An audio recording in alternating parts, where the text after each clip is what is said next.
Alhamdulillah, bagaimana Bapak Ibu, saudara jamaah, sudah selesai, sudah cukup untuk istirahatnya. Alhamdulillah, jazakumullah khairan. Mudah-mudahan Allah sehat walafiat, aman, selamat, lancar dan barokah. Kita mulai lagi. Halaman 54 baris ketiga dari atas. Bismillahirrahmanirrahim. Falamma asyrafat, maka ketika menghadap siapa Ummu Ismail alal marwati, pada bukit Marwah, sami'at, maka mendengar dia sautan, pada suara. Ketika ibu Ismail, yaitu Hajar, menghadap pada Marwah, yaitu hitungan yang ketujuh, maka ibu Ismail mendengar suara. Faqalat, lalu berkata siapa Ummu Ismail, soh, diamlah kamu. Maksudnya, turidu, menghendaki siapa Ummu Ismail, nafsaha, pada dirinya Ummu Ismail. Yang disuruh diam itu maksudnya dirinya. Begitu sampai di Bukit Marwah, mendengar suara, lalu dirinya disuruh diam. Disuruh diamlah kamu. Artinya dirinya ditenangkan. Dirinya ditenangkan. Summa tasamma'at, kemudian berusaha mendengarkan siapa Ummu Ismail. Fasami'at, lalu mendengar siapa Ummu Ismail aidon, lagi. Kemudian Ummu Ismail berusaha mendengarkan. Ini ada suara apa? Diam, coba perhatikan. Nah, yang disuruh diam itu maksudnya ya dirinya. Coba. Nah, dia berusaha untuk mendengarkan. Lalu dia mendengarkan suara lagi.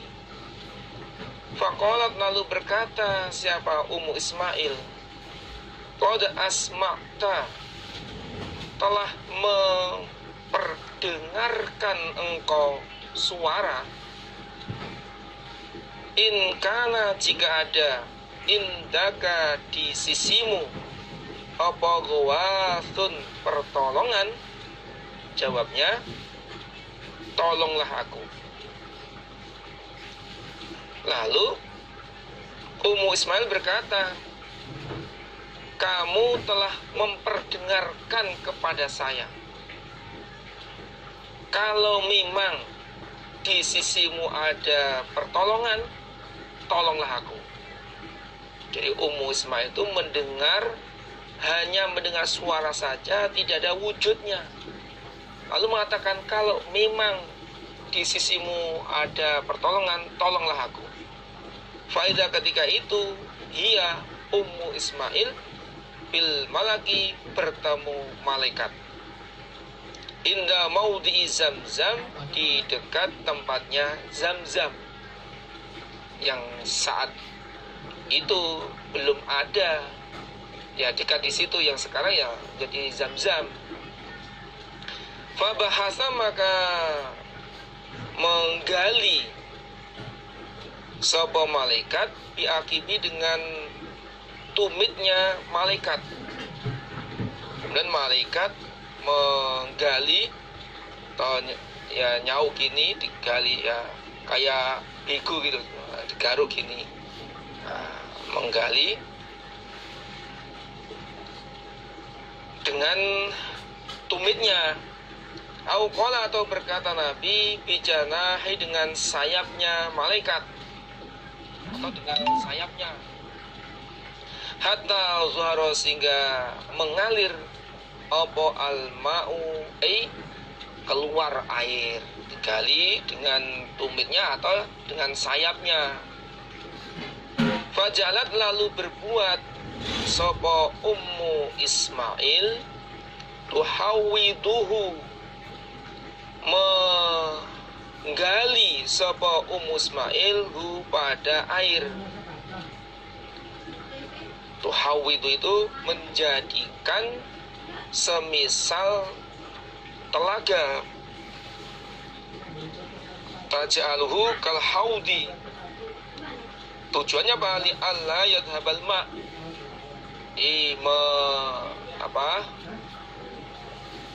Ismail langsung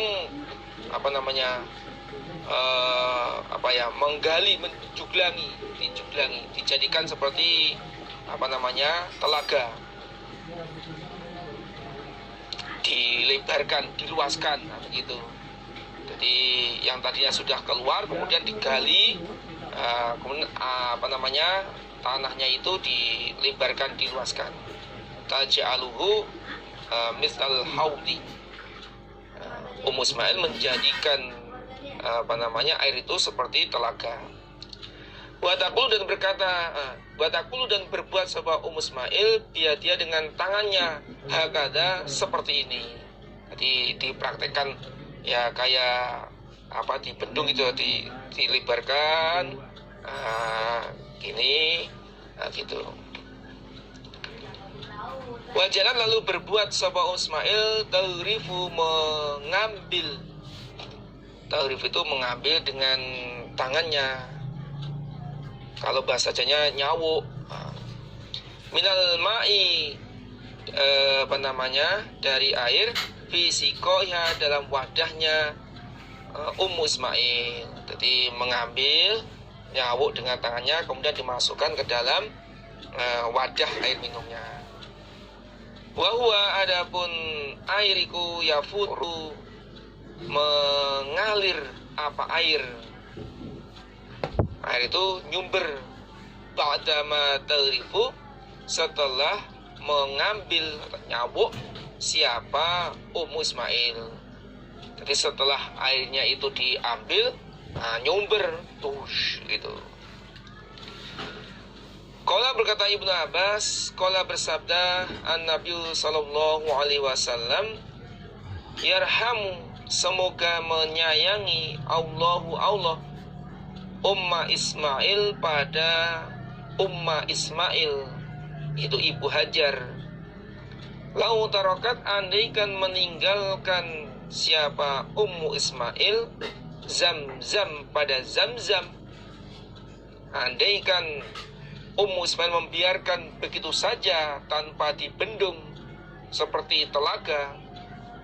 Au qala atau berkata sapa Nabi lam taurif, andaikan tidak mengambil siapa Ismail minal ma'i dari air, andaikan tidak diambil, tidak dicawuk ini, lakanat niscaya ada apa Zamzam iku ainan sumberan mata air ma'inan yang mengalir.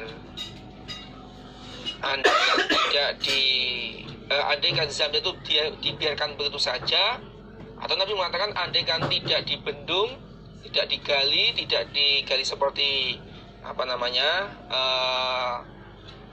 telaga itu, maka Zamzam itu menjadi sumberan yang mengalir, menjadi seperti mancur, mengalir. Akhirnya menjadi mancur, mainan, mengalir terus. Qala bersabda Nabi, fasyaribat lalu minum siapa Ummu Ismail, wa ardoat dan menyusui sapa Ummu Ismail waladaha pada anaknya Ummu Ismail. Lalu Ummu Ismail minum dari air sumberan itu dan menyusui anaknya. Itu dia, Ummu Ismail sudah minum segar sehingga air susunya bisa keluar kembali dan menyusui anaknya. Faqala berkata laha pada Ummu Ismail, sapa al-malaku malaikat, di malaikat berkata kepada Ummu Ismail, La takhafu, jangan khawatir kalian, adai ata, pada tersia-sia. Kalian jangan khawatir hidup tersia-sia di sini. Fa inna hahuna, makasnya di sini apa baitallahi, rumah Allah. Ya bani, akan membangun apa hada, ini, sopo al-gulamu, anak, wa abu, dan bapaknya anak, yaitu Nabi Ibrahim. Kalian jangan takut hidup tersia-sia, karena sesungguhnya di sini ada rumah Allah, Baitullah, dan rumah Allah ini akan dibangun oleh anakmu Ismail dan bapaknya Ismail, yaitu Ibrahim. Wa innallaha, dan sesungguhnya Allah, la yudi'u, tidak menyia-nyiakan Allah, ahlahu, pada penghuninya Baitullah, dan sesungguhnya Allah tidak menyia-nyiakan penghuninya Baitullah, yaitu orang-orang yang bertempat tinggal di Mekah. Ini bukti bahwa orang yang sabar tabah di dalam perjuangan, maka Allah memberikan pertolongan dunia akhiratnya. Seorang ibu yang sabar tabah ditinggal suaminya dalam perjuangan, meramut anak-anaknya dan berusaha sepol kemampuannya, maka Allah memberikan pertolongan. Ya ayyuhalladzina amanu in tansurullaha yansurkum. Kita harus yakin, harus mantap dengan janji Allah. Bila mana kita menolong agama Allah, pasti Allah akan memberi pertolongan. Pasti Allah akan menolongnya. Wa kana, dan ada apa al-baitu, Baitullah, murtafian, tinggi, minal ardi, dari bumi. Awalnya Baitullah itu tinggi. Jadi ketinggian itu murtafian nanti. Jadi ini tanah, Baitullah itu di atasnya. Karobiati, seperti tanah bukit, seperti di tanah bukit. Tadi datang pada Baitullah opo asuyulu, banjir, fatakhudu, maka menimpa apa banjir, an yaminihi, dari kanannya Baitullah, wa shimalihi, dan dari kirinya Baitullah. Kemudian pada zaman Nabi Nuh alaihi salam, ketika banjir itu kemudian menimpa kanan kirinya, sehingga Baitullah itu terbenam. Ini diriwayatkan dalam hadis Ibnu Abi Hatim, waruya Ibnu Abi Hatim min hadisi Abdullah bin Amr bin As, lamma kana zamanut tufan, ketika zaman tufan, banjir di zaman Nabi Nuh alaihissalam, rufi'al baitu, maka Baitullah diangkat. Wa kanal anbiya yahujjunahu, para nabi melaksanakan ibadah haji, wala ya'lamunahu makanahu,